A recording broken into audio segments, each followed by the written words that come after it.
আসসালামু আলাইকুম। সিটিএইচ অনলাইন ক্লাসে স্বাগতম। সপ্তম শ্রেণীর শিক্ষার্থীবৃন্দ, আশা করি আল্লাহর রহমতে সবাই ভালো আছো এবং সুস্থ আছো। আমরা পাটিগণিত 2.2 করতেছিলাম, সেই ধারাবাহিকতায় আজ আমরা 12 নং থেকে শুরু করব। পিছনে আমাদের 11 নং পর্যন্ত অঙ্ক হয়ে গেছে পড়ানো, আজ আমরা 12 নং থেকে শুরু করব। তো 12 নং থেকে শুরু করার আগে আমরা একটু নতুন একটা শব্দ আছে, এই বিষয়ে একটু জেনে নিই আজকে, যে ভ্যাট কি। কোন দ্রব্যের ক্রয় মূল্যের সাথে নির্দিষ্ট হারে যে কর প্রদান করা হয় তাকে ভ্যাট বলা হয়। যেমন মনে করো, তুমি একটি শার্ট ক্রয় করছো 1000 টাকা দিয়ে, এখন তোমাকে ট্যাক্স দিতে হবে 15%। ট্যাক্স দিতে হবে 15%। 15%-এ তোমার টাকা আসে 150 টাকা।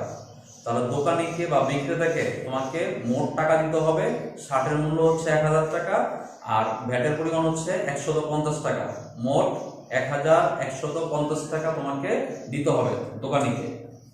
তো এখানে একটা বিষয় খেয়াল করো, আমি নির্দিষ্ট করে বলছি, নির্দিষ্ট একটা পার্সেন্টেজ থাকবে।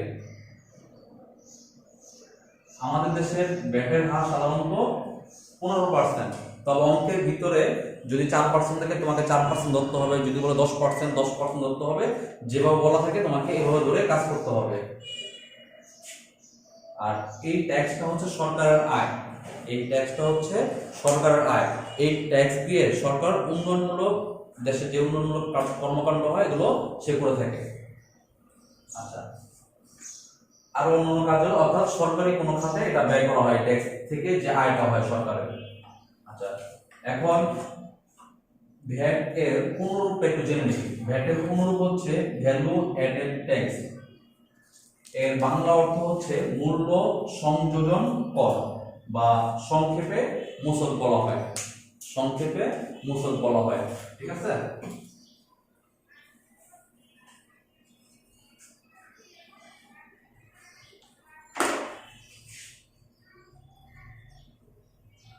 বারো নং প্রশ্নে কি বলা আছে একটু খেয়াল করি আমরা। একটি ঘড়ি 625 টাকায় বিক্রয় করলে 10% ক্ষতি হয়, কত টাকায় বিক্রয় করলে 10% লাভ হবে? তো এখানে 625 টাকা বিক্রি করলে 10% ক্ষতি হয়, ঘড়িটির ক্রয় মূল্য কত টাকা সেটা দেওয়া নেই, এই জন্য আমাকে ঘড়িটির ক্রয় মূল্য ধরে নিতে হবে।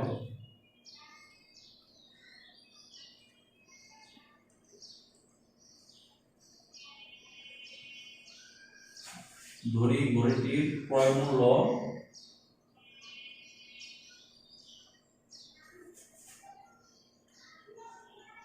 100 টাকা। এখানে বলছে 10% ক্ষতিতে, 10% ক্ষতিতে বিক্রয় মূল্য।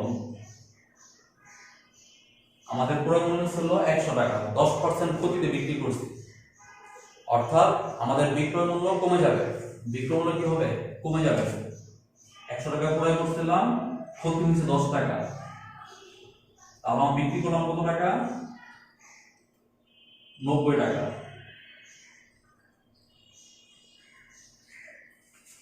আচ্ছা, এখন আমাকে প্রশ্ন দেওয়া আছে 625 টাকা বিক্রি করলে, বিক্রয় মূল্য দেওয়া আছে, তাহলে আমরা ক্রয় মূল্য বের করে নিই।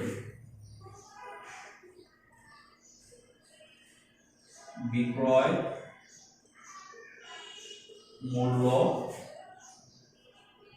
90 টাকা হলে ক্রয় মূল্য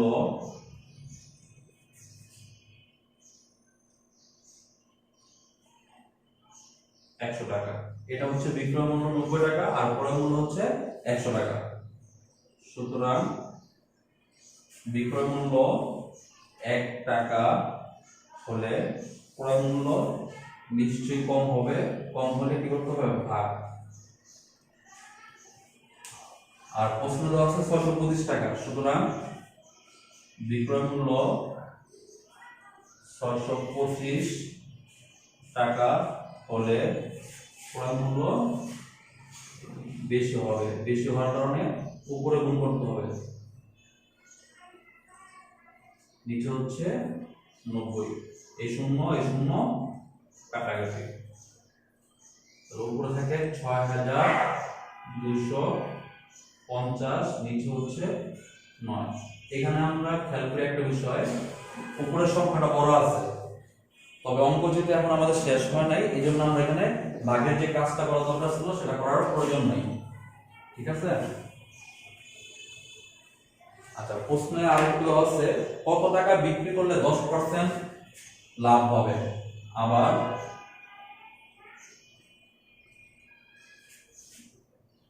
10% লাভে বিক্রয় মূল্য,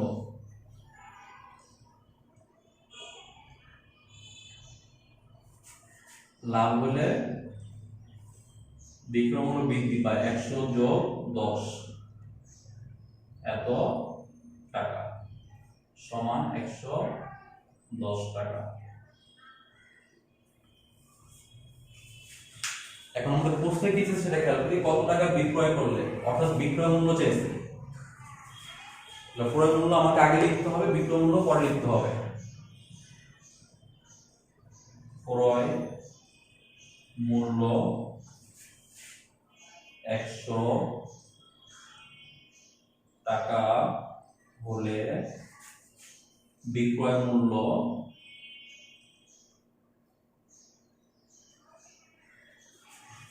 110 টাকা।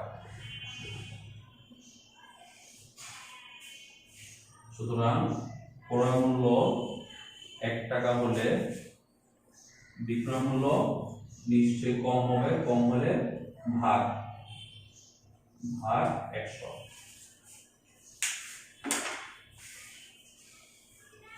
আর এখানে যে একটা ক্রয় মূল্য ছিল সেই ক্রয় মূল্য ভিত্তি করে আমাকে বিক্রয় মূল্য বের করতে হবে। সুতরাং ক্রয় মূল্য 6250 ভাগ 9 এত টাকা হলে বিক্রয় মূল্য বেশি হবে। বেশি হলে এরকম ভগ্নাংশ আকারে থাকলে উপরের সংখ্যা উপরেরটার সাথে গুণ, নিচের সংখ্যা নিচেরটার সাথে গুণ হবে, ঠিক আছে। বেশি হলে উপরের সংখ্যা উপরেরটার সাথে গুণ, নিচের সংখ্যা নিচেরটার সাথে গুণ করতে হবে, 0 0, এই 0 কাটাকাটি। হ্যাঁ,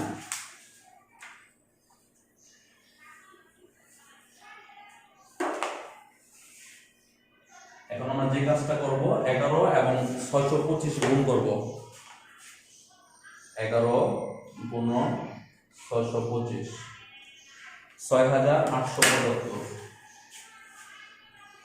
6875 ভাগ হচ্ছে 9। এখন নিচের সংখ্যা হচ্ছে উপরের সংখ্যা যেহেতু বড় আছে, এই জন্য আমাদের কি করতে হবে, ভাগ করতে হবে, ভাগ করে টাকার পরিমাণ বের করতে হবে। 6875 7 9 63 5, উপর থেকে একটা সংখ্যা নামাও 7, 6 9 54 থাকবে হচ্ছে 3, উপরে 5 নামাও 3 9 27 থাকবে হচ্ছে 8। এই ছিল আমাদের ভাগের যে কার্যক্রম সেটা। এখন আমরা ভাগ করে যেটা পাইছি সেটাকে সাজিয়ে লিখব। ভাগফল আগে লিখতে হবে 763 ভাগশেষ, এরপর হচ্ছে যেটা দিয়ে ভাগ করা হয়েছে এটা পরে লিখতে হবে, এত টাকা। এটি হচ্ছে আমাদের বিক্রয় মূল্য, ঠিক আছে। এ হচ্ছে আমাদের 12 নং। এখন আমরা 13 নং খেয়াল করি। 13 নং কি বলছে, মাইশা প্রতি মিটার 20 টাকা দরে 15 মিটার লাল ফিতা ক্রয় করলো, ভ্যাটের হার 4 টাকা, ভ্যাট অর্থাৎ 100 টাকা ভ্যাট দিতে হবে 4 টাকা, ভ্যাটের হার 4 টাকা, কথার অর্থ হচ্ছে 100 টাকা ভ্যাট দিতে হবে 4 টাকা। সে দোকানিকে 500 টাকা একটি নোট দিল, দোকানি তাকে কত টাকা ফেরত দিবেন? আমি যে শার্টের উদাহরণটা দিয়েছিলাম সেটা নিশ্চয়ই খেয়াল আছে। আমি যদি মনে করি যে শার্টের ক্রয় মূল্য শুধু 1000 টাকা, তাহলে আমার কি হবে, ভুল হবে। আমাকে 60 এর ক্রয় মূল্য বলতে কি বুঝবো আমি, যে 60 এর ক্রয় মূল্য প্লাস আমি 60 এর ক্রয় বাবদ যে ভ্যাট প্রদান করছি, অর্থাৎ 60 এর ক্রয় মূল্য এবং ভ্যাট দুইটা একত্রিত করে যে মূল্যটা হবে সেটা হচ্ছে 60 এর মোট ক্রয় মূল্য। ঠিক আছে, তো এখানে ফিতা ক্রয় করছে এবং ভ্যাট দিছে, শুধু ফিতার ক্রয় মূল্য ধরলে হবে না, ফিতার ক্রয় মূল্য ধরতে হবে এবং ভ্যাটের পরিমাণ কত টাকা সে দিছে সেটাও ধরতে হবে। তাহলে 1 মিটার লাল ফিতা ক্রয় করে 20 টাকা, 1 মিটার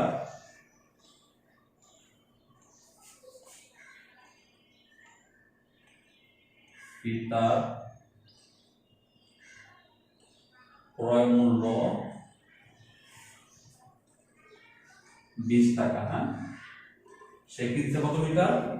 15 মিটার। 15 মিটার ফিতার ক্রয় মূল্য 20 গুণন 15,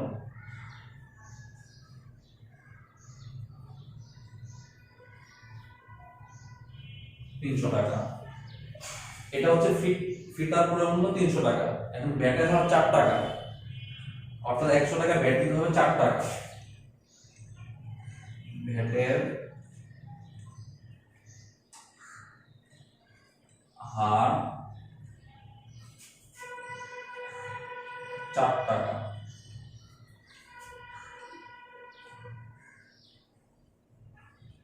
অর্থাৎ 100 টাকায় ভ্যাট 4 টাকা। তাহলে কত টাকা আমরা ফিতা ক্রয় করছি? 300 টাকা। সুতরাং 300 টাকায় ভ্যাট, সরি আগে আমি 1 টাকা বের করি, এখানে 1 টাকায় ভ্যাট কম দিতে হবে, কমের জন্য কি করতে হবে? ভাগ, কমের জন্য ভাগ, ভাগ হবে 100। সুতরাং আমি কিনছি কত টাকার পণ্য? 300 টাকা। 4 আছে 4, 100 আছে 100 লিখে নিলাম। এখন 300 টাকা ভ্যাট দিতে হবে বেশি, এজন্য উপরের সংখ্যার সাথে গুণ করতে হবে। এই 0 এই 0 এই 0 এই 0 চলে গেল, 3 4 12। তাহলে 300 টাকার পণ্যের উপর ভ্যাট দিতে হবে কত টাকা? 4 টাকা, সরি 12 টাকা। হ্যাঁ, 300 টাকার উপরে ভ্যাট দিতে হবে 12 টাকা। সুতরাং ভ্যাট সহ ফিতার মোট ক্রয় মূল্য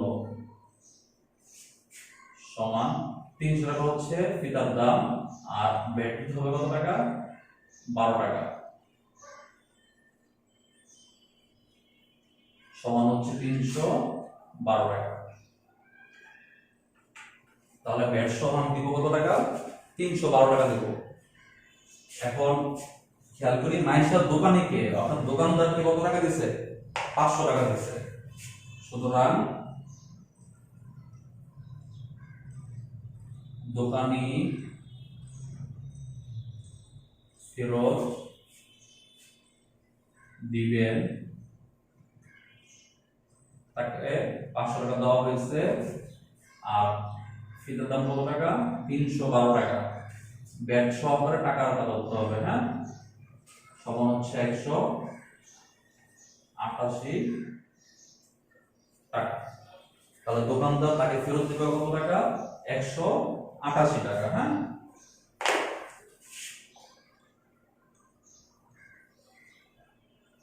উত্তর হচ্ছে 188 টাকা।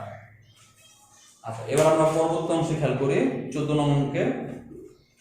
মিস্টার রায় একজন সরকারি কর্মকর্তা, তিনি তীর্থ স্থান পরিদর্শনের জন্য ভারতে যাবেন।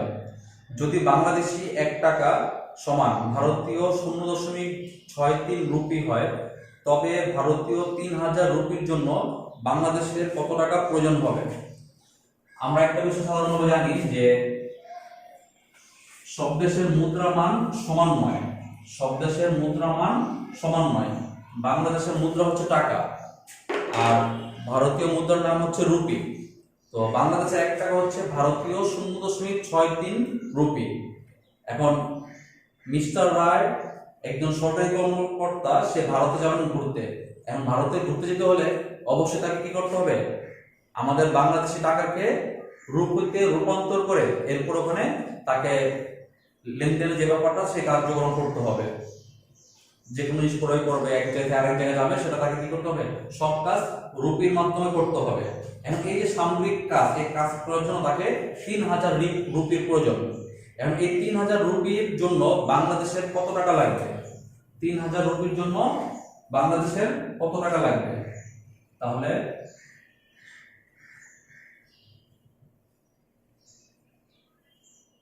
ভারতীয় 0.63 রুপি সমান বাংলাদেশি 1 টাকা। সুতরাং ভারতীয় 1 রুপি সমান বাংলাদেশি কি লাগবে, কম লাগবে, কম হলে ভাগ 0.63 এত টাকা।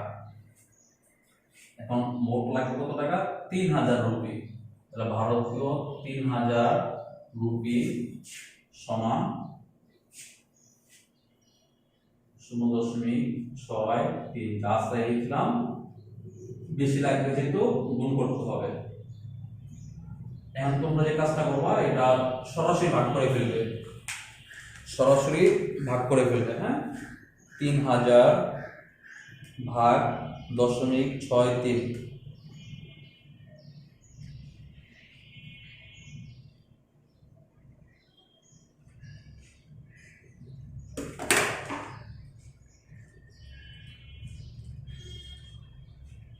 তিন হাজার ভাগ 0.63 4761.90 টাকা। দেখো 9 শূন্যর পরে 4 8 আসছে, শূন্যর পর 4 আছে। আমরা জানি তৃতীয় সংখ্যা 5 বা 5 এর উপর হলে যোগ করতে হয়, যেহেতু এখানে 4 আছে এই জন্য আমরা একবার যোগ করব না। এই পর্যন্তই শেষ। তাহলে 3000 রুপির জন্য বাংলাদেশ কত টাকা লাগবে? 4761.90 টাকা লাগবে। এই ছিল আমাদের 14 নং। আর এটা 14 নং ছিল। আর আরেকটা বিষয় হচ্ছে, গুরুত্বপূর্ণ বিষয় হচ্ছে যেটা, যে তোমাদের 15 নং অঙ্কটা খুব বেশি পরিমাণে আসে, এটা একটু খেয়াল রাখবে। 15 নং অঙ্কটা খুব বেশি আসে, একটু খেয়াল রাখবে এবং এটা একটু ভালো করে করার চেষ্টা করবে। আর বাসায় যথেষ্ট প্র্যাকটিস করবে 15 নংটা। আর অঙ্কটা সহজ, কঠিন না, নার্ভাস হওয়ার কিছু নাই। এখানে একটু খেয়াল করি কি বলা আছে অঙ্কে। নীলিমা একজন চাকরিজীবী, তার মাসিক মূল বেতন 22,250 টাকা। বার্ষিক মোট আয়ের প্রথম 2,50,000 টাকার আয়কর 0 টাকা। পরবর্তী টাকার উপর আয়করের হার 10 টাকা হলে নীলিমা কর বাবদ কত টাকা পরিশোধ করবেন?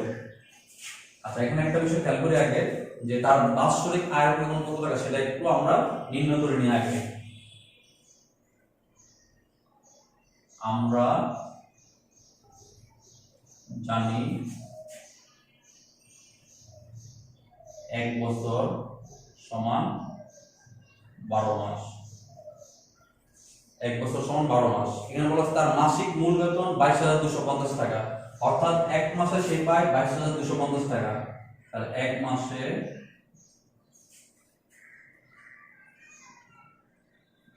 বেতন পান 22,250 টাকা।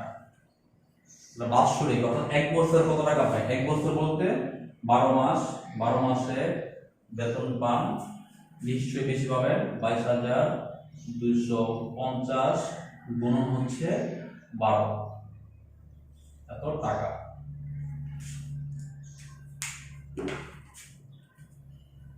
22,250 গুণ হচ্ছে 12, 2,67,000 টাকা।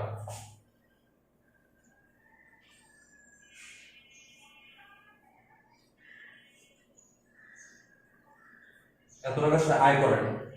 এখন একটা বিষয় খেয়াল করি, একজন ব্যক্তি যত টাকা আয় করে, আয়ের উপর তাকে অনেক সময় একটা ট্যাক্স প্রদান করতে হয়, এটাকে বলা হয় আয়কর। আয়ের উপর যে ট্যাক্স দেওয়া হয় তাকে বলা হয় আয়কর। কারণ আয় করছে সে 2,67,000 টাকা, এই 2,67,000 টাকার উপরে সম্পূর্ণ আয়ের উপরে কোনো ট্যাক্স দিতে হবে না, সম্পূর্ণ আয়ের উপরে কোনো ট্যাক্স দিতে হবে না। কারণ কত টাকা পর্যন্ত আয়কর দিতে হবে না সেটা একটু আমরা জেনে নিই। কত টাকা পর্যন্ত আয়কর দিতে হবে না? বার্ষিক মোট আয়ের প্রথম 2,50,000 টাকার আয়কর 0 টাকা। বার্ষিক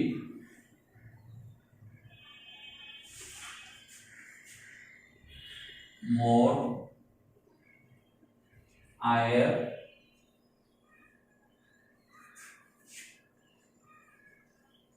প্রথম 2,50,000 টাকার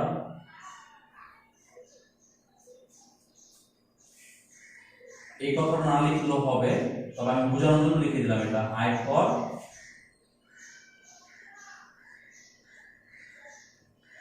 শূন্য টাকা। এই 2,50,000 টাকার উপরে কোনো ট্যাক্স দিতে হবে না। এই কথার অর্থ হচ্ছে 2,50,000 টাকার উপরে কোনো ট্যাক্স দিতে হবে না।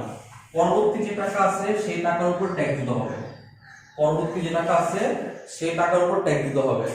তো এখানে একটা কিছু খেয়াল করি, তার আয় হচ্ছে 2,67,000 টাকা, আর আয়করের উপরে আয়কর যে দিতে হবে না সেটা কত টাকা পর্যন্ত? 2,50,000 টাকা পর্যন্ত কোনো আয়কর দিতে হবে না। এরপরে যদি তার কোনো আয় থাকে সেই টাকার উপর তাকে ট্যাক্স দিতে হবে। এরপরে যদি কোনো আয় থাকে সেই টাকার উপর ট্যাক্স দিতে হবে। যেই টাকার উপর ট্যাক্স দিতে হবে এটাকে লিখবো আমরা কর যোগ্য টাকার পরিমাণ। করযোগ্য টাকার পরিমাণ অর্থাৎ কত টাকার উপর কর দিতে হবে? তাহলে মোট আয় হচ্ছে 2,67,000, আর কত টাকার উপর ট্যাক্স দিতে হবে না? 2,50,000 টাকার উপর কোনো ট্যাক্স দিতে হবে না। তাহলে কত টাকার উপর ট্যাক্স দিতে হবে সেটা একটু বের করে দেখি আমরা। বের করলে আসবে 17,000 টাকা, অর্থাৎ এই 17,000 টাকার উপর ট্যাক্স দিতে হবে। করযোগ্য টাকার পরিমাণ কথার অর্থ হলো যেই টাকার উপর ট্যাক্স দিতে হবে। তো 2,50,000 টাকার উপর কোনো ট্যাক্স দিতে হবে না, তাহলে তার মোট আয়ের পরিমাণ হচ্ছে 2,67,000 টাকা। তাহলে 2,67,000 থেকে 2,50,000 টাকা বিয়োগ করবো, যে টাকা থাকবে কত টাকা থাকে? 17,000 টাকা। এই 17,000 টাকার উপর আমাকে ট্যাক্স দিতে হবে। যেই টাকার উপর ট্যাক্স দিতে হবে এটাই হচ্ছে করযোগ্য টাকার পরিমাণ, এটাই হচ্ছে করযোগ্য টাকার পরিমাণ। এখন দেখি এই যে 17,000 টাকার উপর যে ট্যাক্স দিতে হবে, ট্যাক্সের যে রেটটা বা হারটা সেটা খেয়াল করি। এখানে বলা আছে পরবর্তী টাকার উপর, পরবর্তী টাকা থাকবে কত টাকা? 17,000 টাকা। এটার উপর আয়করের হার 10 টাকা, অর্থাৎ 100 টাকা আয়কর দিতে হবে 10 টাকা। তাহলে 100 টাকায়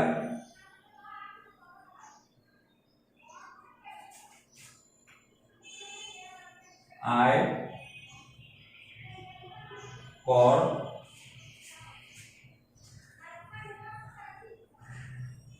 দিতে হবে 10 টাকা। সুতরাং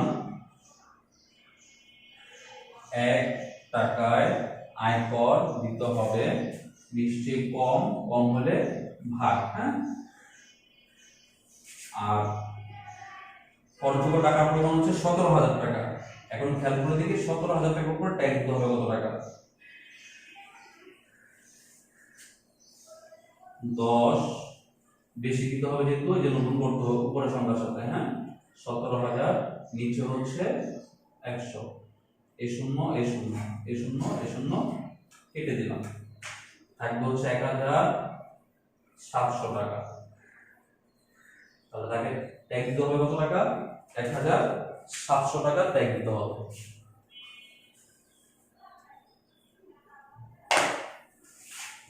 উত্তর 1700 টাকা।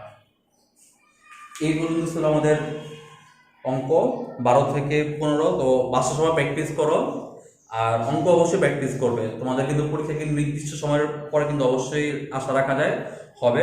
তো এই আশা করে সবাই থেকো না যে না ক্লাস হচ্ছে না যেন বাসা পড়াশোনা করবো না, অবশ্যই পড়াশোনা কিন্তু চালিয়ে যেতে হবে। তো ঠিক আছে, তো 12 থেকে 15 পড়ানো হলো, বাসায় এতটুকু অঙ্ক তোমরা প্র্যাকটিস করো। আর অবশ্যই সবাই সুস্থ থেকো, আল্লাহর রহমতে সবাই ভালো থেকো। আল্লাহ হাফেজ, আসসালামু আলাইকুম।